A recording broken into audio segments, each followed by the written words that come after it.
Hey everybody, it's Mr. Hasquin, and I'm back with some more things you should know by being alive and personages of historical significance. Here's Patrick Henry. When you hear the phrase, "give me liberty or give me death," you're hearing the voice of Patrick Henry, one of the most electrifying figures of the American Revolution.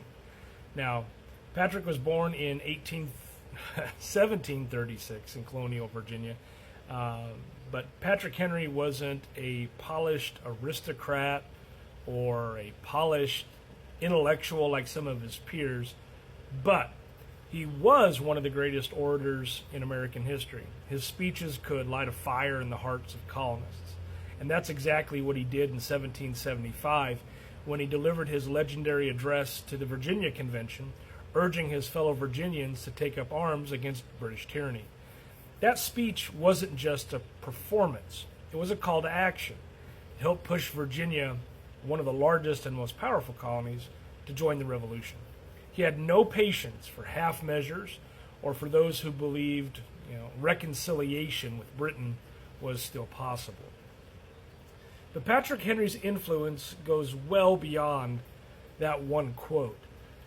He was an early and passionate critic of centralized power, whether it came from London or later from Philadelphia. He served as the first and sixth governor of Virginia, helping to shape the state during wartime and beyond. He supported strong state governments and was deeply skeptical of the Constitution when it was proposed in 1787. He's famous for saying when the Philadelphia Convention proposed after the Annapolis meeting, which would become the Constitutional Convention, Henry said, "I smell a rat in Philadelphia." Henry believed that the federal government would become too powerful, and he refused to attend the Constitutional Convention. He later opposed the ratification of the same Constitution. He just feared the fact that it lacked explicit protections for individual rights. And Patrick Henry's belief system here, these concerns led directly to the creation of anti-federalists and the calling for a Bill of Rights to be added to the new federally proposed Constitution. Though Henry was a staunch anti-federalist, he wasn't anti-American. He believed deeply in liberty and self-governance and moral responsibility.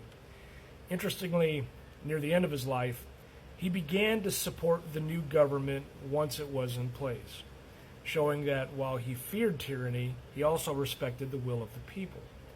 Patrick Henry was more than a great speechmaker. He was a fiery patriot, a defender of liberty, and a man who wasn't afraid to speak uncomfortable truths to power. If you appreciate fearless voices from history, give us a like, share it with somebody who loves a good liberty or death moment, and go ahead and follow, and I'll be sure to make more things you should know by being alive. Thanks for watching.